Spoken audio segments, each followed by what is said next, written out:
Como é que eu faço para identificar se uma criança pode estar sofrendo violência sexual? Não é tarefa fácil, tá bom? Já vou adiantar aqui para vocês que a gente precisa ter um olhar diferenciado para esses casos. Mas, por exemplo, se eu sou uma pessoa que cuida de uma criança, que ajuda a higienizar, né, trocar fralda, ajudar a ir ao banheiro, uma das lesões que podem ser identificadas em casos de violência sexual são as lesões nas partes íntimas, que nós chamamos de lesões genitais. A minoria dos casos de abuso sexual realmente apresentam lesões genitais, porque os abusadores eles têm preferência por práticas sexuais que não deixam vestígios físicos ou biológicos. O que que isso significa? Que não machuca, que não vai deixar uma mancha, uma secreção que possa ser identificada por outras pessoas. E quando eles deixam algum tipo de vestígios, por exemplo, sêmen, saliva, outro tipo de material biológico, isso se perde rapidamente. Ou até mesmo eles limpam o corpo da criança para que esse vestígio não permaneça e não possa ser identificado por outras pessoas.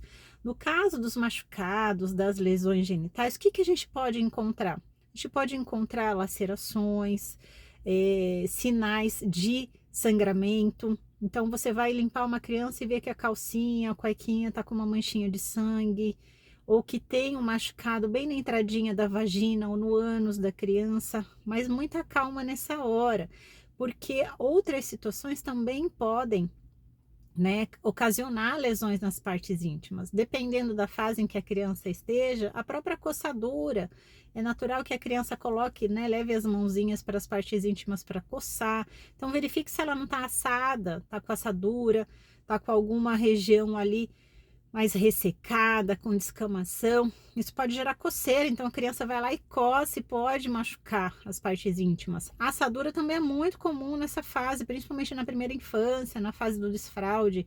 É comum que a gente tenha algum nível de assadura. Mas o que não pode passar desapercebido? Lesões compatíveis com infecções sexualmente transmissíveis. Por exemplo, você olha, vai limpar e vê que tem uma verruguinha, vê que tem uma úlcera, né, uma bolinha estranha que permanece e que, digamos assim, não cicatriza, começa a sair pus daquela região, ficar muito avermelhada, inflamada, um caroço, né, que a gente chama de tumoração ou cisto, tudo isso são sinais de que essa criança pode estar apresentando alguma infecção relacionada a infecções sexualmente transmissíveis, que são de transmissão predominantemente sexual.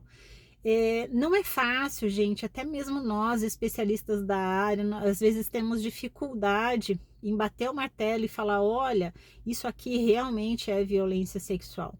Mas diante de uma suspeita ou confirmação, deve-se realizar a denúncia sim, para que essa criança seja examinada por uma pessoa especialista na área, de preferência na área médico-legal, né, no caso das perícias. E claro que as alterações de comportamento, os sinais psíquicos que podem aparecer de forma abrupta, sem nenhuma causa justificada. Então, a gente tem vários sinais que uma criança pode apresentar, né?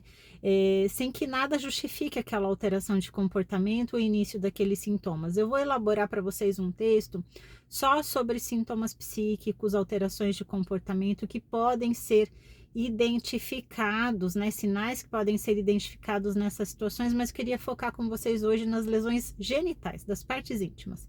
Então, vamos, só para resumir: sangramentos, lacerações, lesões mais profundas, na entradinha da vagina, na região do ânus.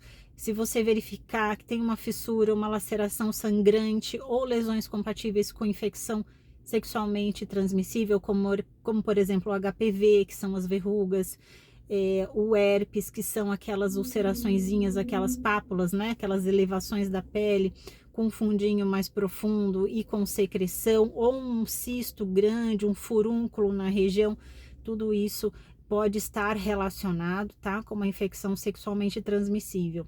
Então, quando a gente tem muito contato com crianças e cuida, enfim, é muito importante que a gente fique atento, atenta a esses sinais. A criança está com muita dificuldade de ir no banheiro, até evita fazer xixi, evita fazer cocô, porque fica com medo de doer. Então dá uma olhadinha, vê se não tem um machucado, alguma lesão que possa estar causando essa dor e tá, né, fazendo com que essa criança até mesmo tenha medo de ir no banheiro. Então tudo isso tem que ser percebido. E esse é um recado importante para as escolas. Infelizmente a gente tem aí muitos equívocos envolvendo os educadores, as educadoras, que casos que acabam sendo denunciados e não estão relacionados à violência sexual, mas por uma falta de comunicação, uma falta de conhecimento, os pais, cuidadores acabam deduzindo que houve uma violência vinda da escola, né? Claro que existe violência também dentro das escolas, mas é importante a gente se atentar a esses detalhes para que a gente tome uma providência mais cautelosa, racional em relação às denúncias. Então, espero ter ajudado um pouquinho vocês aqui em relação aos sinais, às lesões genitais que podem aparecer no caso de violência sexual, mas lembrando de novo, tá, gente? A minoria dos casos a gente vai ter lesão física, porque como eu falei de início, os abusadores eles dão preferências por práticas sexuais não invasivas, aquelas fisicamente não invasivas, ou seja, que não deixam machucados, que não usam de violência física e que não deixem vestígios biológicos que possam ser identificados a curto ou médio prazo. Então fiquem atentos a esses sinais. No próximo vídeo eu vou falar sobre os sinais psíquicos que podem surgir no caso, né, de uma vivência de violência sexual. Espero que vocês tenham gostado.